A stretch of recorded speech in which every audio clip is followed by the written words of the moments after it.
السلام عليكم ورحمة الله وبركاته. الحمد لله رب العالمين. اللهم صل على سيدنا محمد وعلى آله وصحبه أجمعين.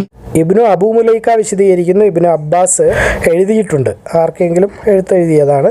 റസൂൽ സല്ലല്ലാഹു അലൈഹി വസല്ലം ഇങ്ങനെ ഒരു വിധി പുറപ്പെടുവിച്ചിട്ടുണ്ട്. അതായത് പ്രതിയുടെ അല്ലെങ്കിൽ കുറ്റാരോപിതൻ്റെ സത്യത്തിൻ്റെ അടിസ്ഥാനത്തിൽ. നമ്മളിതിനു മുമ്പ് കണ്ട ഹദീസ് തന്നെയാണത്. അൻ ഇബ്നു അബീ മുലൈക്കത്ത ഖാല കതബ ഇബ്നു അബ്ബാസിൻ റളിയല്ലാഹു അൻഹുമാ ഇലയ്യ അന്ന നബിയ സല്ലല്ലാഹു അലൈഹി വസല്ലം ഖളാ ബിൽ യമീനി അലൽ മുദ്ദഅ അലൈഹി. അബൂവായിൽ വിശദീകരിക്കുന്നു, അബ്ദുല്ലാഹ് ബിൻ മസ്ഊദ് റളിയല്ലാഹു അൻഹു പറഞ്ഞതായിട്ട്, ആരെങ്കിലും ഒരാൾ കള്ളസത്യം ചെയ്താൽ അല്ലെങ്കിൽ കള്ളസാക്ഷി പറഞ്ഞാൽ സമ്പത്ത് പിടിച്ചെടുക്കുന്നതിന് വേണ്ടിയിട്ടാണ്, അനീതി ആയിട്ടാണ് അല്ലെങ്കിൽ തെറ്റായ രീതിയിലാണ്, അള്ളാഹു അവനുമായി ദേഷ്യത്തിലായിരിക്കും അവർ കണ്ടുമുട്ടുമ്പോൾ അല്ലെങ്കിൽ അവൻ അള്ളാഹുവിനെ കാണുമ്പോൾ. അള്ളാഹു ഉറപ്പിച്ചു പറയുന്നു, ഇത് അവൻ്റെ വഹിയിലൂടെ അല്ലെങ്കിൽ വെളിപാടിലൂടെ വ്യക്തമാക്കുകയും ചെയ്യുന്നുണ്ട്.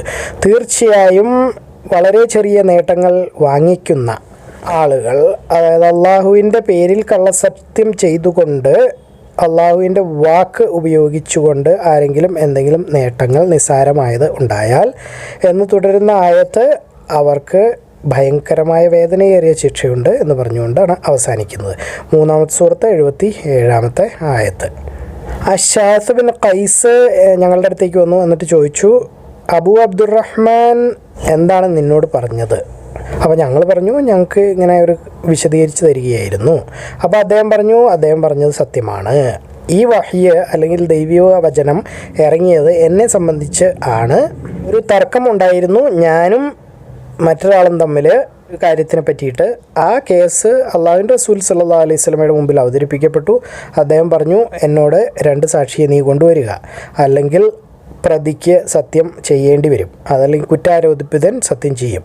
അപ്പോൾ ഞാൻ പറഞ്ഞു, തീർച്ചയായിട്ടും അവൻ കള്ളസത്യം ചെയ്യും. കാരണം നമ്മൾ മുമ്പ് കണ്ട ഹദീസിലുള്ള പോലെ യഹൂദിയാണ്. ഞങ്ങളുടെയൊക്കെ ചെറുപ്പത്തിൽ നാട്ടിലൊരു തമാശ അല്ലെങ്കിൽ പഴഞ്ചൊല്ല് എന്ന് പറയാവുന്ന രീതിയിലൊരു ചൊല്ലുണ്ടായിരുന്നു, ചാത്തപ്പൻ എന്ത് മഹശറാണ്. അതായത് ഏതായാലും നരകത്തിലേക്ക് പോവുകയാണോ, പിന്നെ ഈ മഹശറേനെ പേടിക്കേണ്ട കാര്യമുണ്ടോ എന്നുള്ള രീതിയിൽ ഒരു ഉപമയാണ്. മഹശറ എന്നുള്ള മുസ്ലിങ്ങൾക്ക് മാത്രം ബാധകമാണ്, കാരണം മറ്റുള്ളവർ അത് ബാധകമല്ലാത്തതുകൊണ്ടാണല്ലോ അവർ ആ രീതിയിൽ ജീവിക്കുന്നത് എന്നുള്ള ഒരു തമാശ രൂപേണ ഉള്ളൊരു പ്രയോഗം. പക്ഷേ വളരെ അർത്ഥവത്തായ ഒരു പ്രയോഗമാണ്. റസൂൽ സല്ലല്ലാഹു അലൈഹി വസല്ലം പറഞ്ഞു, ആരെങ്കിലും കള്ളസത്യം ചെയ്താൽ അത് മറ്റൊരാളുടെ സമ്പത്ത് പിടിച്ചെടുക്കുന്നതിന് വേണ്ടിയിട്ട്, അങ്ങനെ ചെയ്താൽ അവനുമായി അള്ളാഹു ദേഷ്യത്തിലായിരിക്കും, അവൻ അള്ളാഹുവിനെ കണ്ടുമുട്ടുമ്പോൾ. അതായത് ഖിയാമത്ത് നാളിൽ മഹ്ശറ ചെല്ലുമ്പോൾ കട്ടപ്പോയായിരിക്കും. എന്നിട്ട് അള്ളാഹു തആല ഈ വഹ്യ് ഇറക്കി അത് ഉറപ്പിച്ചുകൊണ്ട് അശ്ശാസ് എന്നിട്ട് മുകളിൽ പറഞ്ഞ ദൈവിക വചനം ഓതി കേൾപ്പിച്ചു. 3-ാമത്തെ സൂറത്ത് 77-ാമത്തെ ആയത്ത്. عن أبي وائل قال عبد الله من خلف على يمين يستحق بها ما لم لقي الله وهو عليه غضبان ثم أنزل الله عز وجل تصديق ذلك إن الذين يشترون بعهد الله وأيمانهم إلى عذاب أليم. آل عمران 77. ثم إن الأشعث ابن قيس خرج إلينا فقال ما يحدثكم أبو عبد الرحمن فحدثناه بما قال فقال صدق لفي أنزلت كان بيني وبين رجل خصومة في شيء فاختصمنا إلى رسول الله صلى الله عليه وسلم فقال شاهداك أو يمينه فقلت له إنه إذا يحلف ولا يبالي فقال النبي صلى الله عليه وسلم من حلف على يمين يستحق بها مالا وهو فيها فاجر لقي الله وهو عليه غضبان فأنزل الله تصديق ذلك ثم اقترأ هذه الآية. ഒരാൾ മറ്റൊരാളെ വ്യഭിചാരം അല്ലെങ്കിൽ വിവാഹേതര ലൈംഗിക ബന്ധം ആരോപിച്ചുകൊണ്ട് കുറ്റപ്പെടുത്തുകയാണ്. അങ്ങനെയാണെങ്കിൽ അവന് അത് സ്ഥാപിക്കാനുള്ള തെളിവ് അന്വേഷിച്ചു കൊള്ളട്ടെ. ഇദദ്ദാ ഔ ഖദഫ ഫലഹു ഐ യൽതമിസൽ ബയ്യിനത വയന്തലിഖ ലിത്വലബിൽ ബയ്യിനതി. ഇബ്നു അബ്ബാസ് റളിയല്ലാഹു അൻഹു വിശദീകരിക്കുന്നു, ഹിലാൽ ബിൻ ഉമയ്യ അദ്ദേഹത്തിൻ്റെ ഭാര്യയെ വ്യഭിചാരക്കുറ്റം ആരോപിച്ചു റസൂൽ സല്ലല്ലാഹു അലൈഹി വസല്ലം അടുത്തേക്ക് ചെന്നു. ഷാരിഖ് ബിൻ സംഹയുമായിട്ടാണ് ആരോപണം ഉണ്ടായത്. ഷാരിഖ് ബിൻ സംഹ എന്ന് പറയുന്ന വേറൊരു സഹാബിയുടെ പേരിൽ ഭാര്യയുടെ വ്യഭിചാരക്കുറ്റം ആരോപിച്ചുകൊണ്ട് റസൂൽ സല്ലല്ലാഹു അലൈഹി വസല്ലം അടുത്തേക്ക്. റസൂൽ സല്ലല്ലാഹു അലൈഹി വസല്ലം പറഞ്ഞു, നീ തെളിവ് കൊണ്ടുവരിക, അല്ലെങ്കിൽ നിനക്ക് ശിക്ഷയുണ്ട്, നിൻ്റെ പുറത്ത് അടി തരും. അതാണ് അന്നത്തെ ശിക്ഷ, ഇസ്ലാമിക ശിക്ഷയാണത്. ഇസ്ലാമിക രാഷ്ട്രങ്ങളിൽ ഇപ്പോഴും നടക്കുന്നുണ്ട്. ഹിലാൽ പറഞ്ഞു, അള്ളാഹുവിൻ്റെ റസൂലേ, ആരെങ്കിലും ഒരാൾ സ്വന്തം ഭാര്യയെ ഇങ്ങനൊരവസ്ഥയിൽ കാണുമ്പോൾ തെളിവ് അന്വേഷിച്ചു പോകുമോ? അതായത് പുറത്തിറങ്ങി ഭാര്യയുടെ പറ്റിയിട്ട് നിങ്ങൾ കണ്ടിട്ടുണ്ടോ എൻ്റെ ഭാര്യ ശരിയല്ല എന്ന് പറഞ്ഞിട്ട് നടക്കുമോ എന്നാണ്. അതായത് നമ്മളുടെ ഒരു നാട്ടു നടപ്പനുസരിച്ചിട്ടുള്ള മാന്യമായ ഒരു ചോദ്യമാണ് സഹാബി ചോദിച്ചത്. പക്ഷേ റസൂൽ സല്ലല്ലാഹു അലൈഹി വസല്ലം അത് വിട്ട് കളഞ്ഞു. എന്നിട്ട് പറഞ്ഞു, നിൻ്റെ അടുത്ത് തെളിവുണ്ടോ? അത് ആവർത്തിച്ചു കൊണ്ടിരുന്നു. നീ തെളിവ് ഹാജരാക്കുക, അതല്ലെങ്കിൽ നിനക്ക് ശിക്ഷ ഉണ്ടാവും. ആ ശിക്ഷ എന്ന് പറയുന്നത് പുറത്ത് അടി ആണ്, ചാട്ടവാറുകൊണ്ട്. എന്നിട്ട് റസൂൽ സല്ലല്ലാഹു അലൈഹി വസല്ലം ഇത് ഇങ്ങനെ വിശദീകരിച്ചു. ലിയാൻ എന്ന് പറയുന്ന രീതിയിലാണ് വിശദീകരിച്ചിരിക്കുന്നത്. അത് വിശുദ്ധ പുസ്തകത്തിൽ ഉള്ളതായിട്ട് സൂറത്ത് നൂറ് 24-ാമത്തെ ആയത്ത്. ലിയാൻ എന്ന് പറഞ്ഞാൽ ശാപം എന്നാണ് അതിൻ്റെ വാക്കിൻ്റെ അർത്ഥം. നിയമപരമായി അതിൻ്റെ അർത്ഥം എന്ന് പറയുന്നത് ഭർത്താവ് ചെയ്യുന്ന ഒരു സത്യമാണ്. അതിലൂടെ അയാൾ പറയുകയാണ്, എൻ്റെ ഭാര്യ വ്യഭിചാരം ചെയ്തിട്ടുണ്ട്, അതായത് വിവാഹേതര ലൈംഗിക ബന്ധത്തിൽ ഏർപ്പെട്ടിട്ടുണ്ട്. എന്നിട്ട് ഭാര്യയുടെ മേലിൽ ആരോപിച്ചിരിക്കുന്ന കുറ്റം നിരസിക്കുകയും അതുപോലെ തന്നെ സത്യം ചെയ്യുകയും ചെയ്യുക. സത്യം എന്ന് പറയുന്നത് പ്രത്യേകിച്ച് സത്യമല്ല, സത്യമായിട്ടും അവൾ ഇങ്ങനെയാണ്, അല്ലെങ്കിൽ അള്ളാഹുവാണ് അവൾ ഇങ്ങനെയാണ്, അല്ലെങ്കിൽ അവൻ ഇങ്ങനെയാണ്, അല്ലെങ്കിൽ ഞാൻ അങ്ങനെയല്ല, അതല്ല ഉദ്ദേശിക്കുന്നത്. ഈ സത്യം കൊണ്ട് ഉദ്ദേശിക്കുന്നത് ഒരു ശാപമാണ്. രണ്ടുപേരും അള്ളാഹുവിനെ ദുആ ചെയ്യുകയാണ്, ഈ പറയുന്നത് ശരിയാണ് എന്നും അതുകൊണ്ട് അവൾ നശിച്ചു പോട്ടെ എന്നുള്ള, അല്ലെങ്കിൽ അവളുടെ മേളിൽ അള്ളാഹുവിൻ്റെ ശാപം ഉണ്ടാവട്ടെ എന്നാണ് ഭർത്താവിൻ്റെ സത്യം എന്ന് പറയുന്നത്. അതുപോലെ തന്നെ ഭാര്യയുടെ എന്ന് പറയുന്നത് ഇങ്ങനൊരു പരിപാടിയില്ല, എനിക്കെതിരെ ഈ തെറ്റായ ആരോപണം ഉന്നയിച്ച ഭർത്താവ് നശിച്ചു പോട്ടെ എന്നുള്ള രീതിയിലാണ് ഭാര്യ സത്യം ചെയ്യേണ്ടത്. ഇങ്ങനെയുള്ള അവസ്ഥയിൽ, തെളിവില്ലാത്ത ഒരു അവസ്ഥയിൽ രണ്ടുപേരും അങ്ങോട്ടും ഇങ്ങോട്ടും ശപിക്കുകയും ചെയ്തു കഴിഞ്ഞാൽ പിന്നെ ചെയ്യുന്നത് എന്ന് പറയുന്നത് വിവാഹമോചനമാകുന്നു. രണ്ടുപേർക്കും ശിക്ഷയില്ല. ആരോപിച്ച ആൾ സാക്ഷിയെ കൊണ്ടുവന്നില്ല, എന്നിട്ടും ശിക്ഷയില്ല. കുറ്റം ആരോപിതയായ സ്ത്രീക്കും കുറ്റമില്ല, കാരണം തെളിവില്ല. രണ്ടുപേരും അങ്ങോട്ടും ഇങ്ങോട്ടും സത്യം ചെയ്തു, അല്ലെങ്കിൽ ശപിച്ചു, വിട്ടുകളഞ്ഞു. അതിനെയാണ് ലിയാൻ എന്ന് പറയുന്നത്. രണ്ടാളുടെയും വാദം സാധൂകരിക്കാൻ സാക്ഷികൾ ഇല്ലാത്തതുകൊണ്ടാണ് ഇങ്ങനെ ചെയ്യുന്നത്.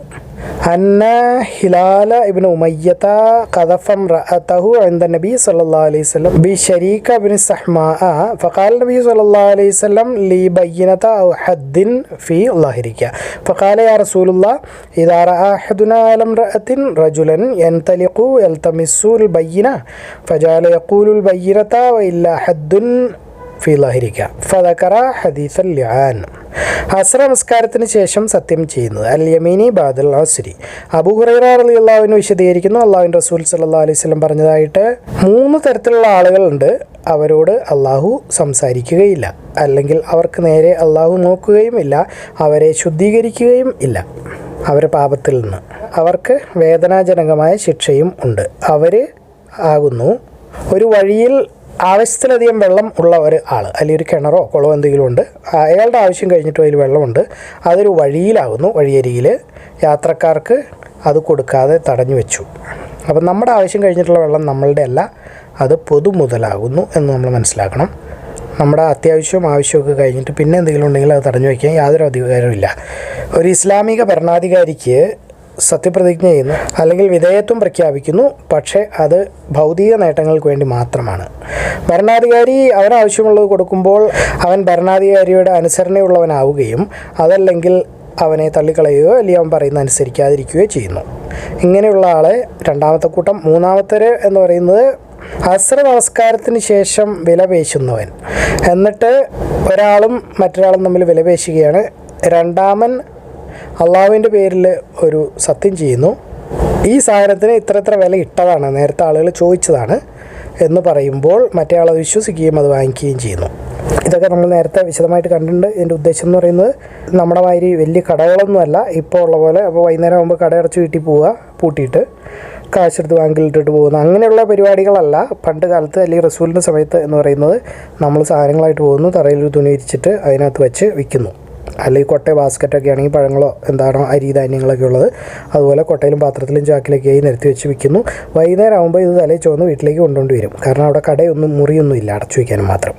അത് കഴിഞ്ഞ് കഴിഞ്ഞാൽ എടുത്തുകൊണ്ട് വീട്ടിൽ കൊണ്ടുപോകണം. അപ്പോൾ ആ ഒരു ബുദ്ധിമുട്ട് ഓർത്തുകൊണ്ട് അന്നത്തെ കാലത്ത് ആളുകൾ അള്ളാഹു ആണ് ഞാൻ ഇത് 100 രൂപയ്ക്ക് മേടിച്ചാണ്, നിങ്ങൾക്ക് 110 രൂപയ്ക്ക് തന്നേക്കാം, അല്ലെങ്കിൽ 101 രൂപയ്ക്ക് തന്നേക്കാം എന്ന് പറഞ്ഞ് കള്ളം പറഞ്ഞ് വിൽക്കുകയോ, അതല്ലെങ്കിൽ ഇതിപ്പോൾ 3 ആൾ വന്ന് ഇതിന് വില പറഞ്ഞിട്ട് പോയതാണ്, എല്ലാവരും 100 രൂപ പറയുന്നത്, നിങ്ങൾക്ക് 100 രൂപയ്ക്ക് തന്നേക്കാം എന്ന് പറയുകയോ ചെയ്യുന്നതിനെയാണ് ഉദ്ദേശിക്കുന്നത്. അതായത് വൈകുന്നേരം ആകുമ്പോൾ പണ്ടക്കെട്ട് പറക്കി കൂട്ടി വീട്ടിൽ കൊണ്ടുപോകുന്ന ബുദ്ധിമുട്ട് ഓർത്തുകൊണ്ട് നുണ പറഞ്ഞ് അത് ഒഴിവാക്കാൻ വേണ്ടി നുണ പറഞ്ഞ് വിൽക്കുന്നതിനെയാണ് ശപിച്ചിരിക്കുന്നത്. അപ്പോൾ നമ്മളുടെ ജീവിതത്തിൽ അത് എങ്ങനെ ബാധകമാണ് എന്ന് നോക്കി അത് ഒഴിവാക്കാൻ ശ്രമിക്കേണ്ടതാവുന്നു.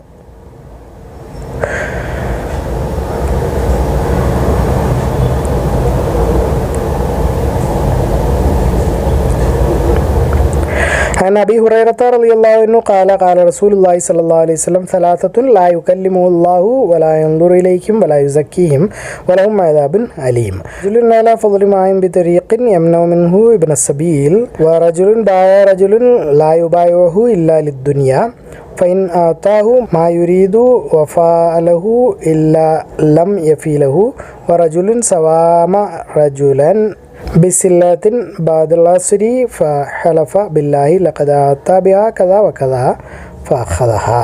കുറ്റാരോപിതൻ അതല്ലെങ്കിൽ പ്രതി സത്യം ചെയ്യേണ്ടതാകുന്നു നിയമപരമായി അത് നിർബന്ധമാകുമ്പോൾ അപ്പോൾ അയാളെ ഒരു സ്ഥലത്ത് നിന്ന് മറ്റൊരു സ്ഥലത്തേക്ക് കൊണ്ടുപോകുന്നത് ശരിയല്ല.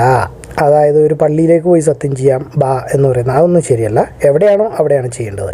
ഇതിനുവേണ്ടി പ്രത്യേകമായി ഒരു സ്ഥലത്ത് മറ്റൊരു സ്ഥലത്തേക്ക് പോകാൻ പാടില്ല. യഹ്ലിഫുൽ മുദ്ദ അലൈഹി ഹൈസുമ വജബത്ത് അലൈഹിൽ യമീനു വലാ യുസ്റഫു മിൻ മൗദിഇൻ ഇലാ ഗൈരിഹി. മർവാൻ ഉത്തരവിട്ടു സെയ്ദ് ബിൻ സാബിത്തിനോട് സത്യം ചെയ്യാൻ വേണ്ടിയിട്ട് മിമ്പറിൽ കയറി. പക്ഷേ രണ്ടാമൻ അതായത് കുറ്റാരോപിതൻ പറഞ്ഞു ഞാൻ നിൽക്കുന്ന സ്ഥലത്ത് നിന്ന് സത്യം ചെയ്യും. അങ്ങനെ അദ്ദേഹം നിരസിക്കുകയും അതായത് മെമ്പറിൽ കയറി സത്യം ചെയ്യാൻ പറഞ്ഞ് നിരസിക്കുകയും ചെയ്തു. മർവാൻ അത്ഭുതപ്പെട്ടു. അവന് എങ്ങനെയാണ് അങ്ങനെ നിരസിക്കാൻ പറ്റുക? അപ്പോൾ റസൂൽ സല്ലല്ലാഹു അലൈഹി വസല്ലം വാദിയോട് പറഞ്ഞു നീ 2 സാക്ഷിയെ കൊണ്ടുവരിക, അതല്ലെങ്കിൽ പ്രതി സത്യം ചെയ്യണം.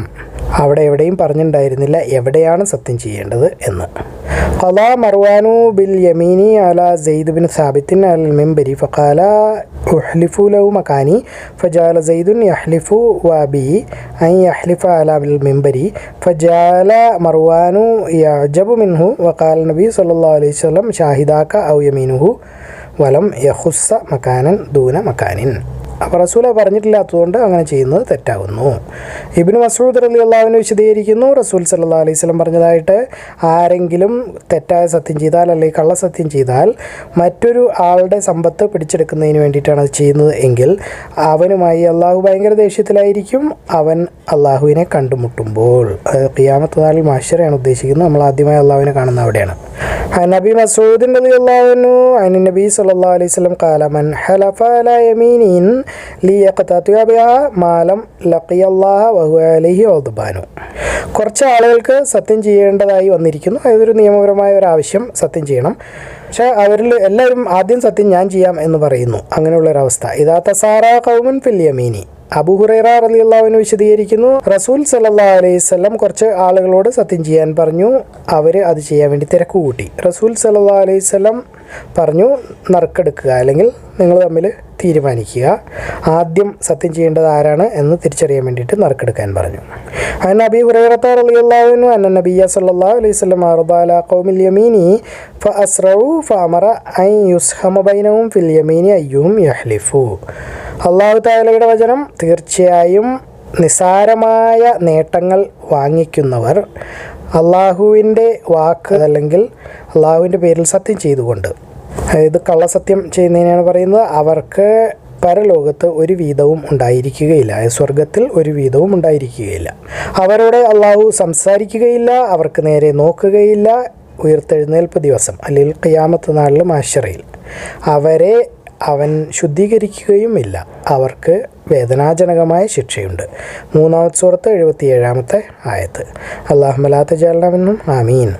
ഇന്നല്ലദീന യശ്തറൂന ബിഅഹദില്ലാഹി വഅയ്മാനിഹിം തമനൻ ഖലീലൻ ഉലൈക ലാ ഖലാഖ ലഹും ഫിൽ ആഖിറതി വലാ യുകല്ലിമുഹുമുല്ലാഹു വലാ യൻദുറു ഇലൈഹിം യൗമൽ ഖിയാമത്തി വലാ യുസക്കീഹിം വലഹും അദാബുൻ അലീം. ആൽ ഇംറാൻ 77. അല്ലാഹു അഅലം. അല്ലാഹു എല്ലാ കാര്യങ്ങളും ഏറ്റവും നന്നായി അറിയുന്നു. നിങ്ങളിത് കാണുക, ഖുർആൻ പഠിക്കുക, എല്ലാവരിലേക്ക് എത്തിച്ചു കൊടുക്കുക. ബാറക്കല്ലാഹു ലി വലക്കും. അസ്സലാമു അലൈക്കും വറഹ്മത്തുള്ളാഹി വബറകാതുഹു.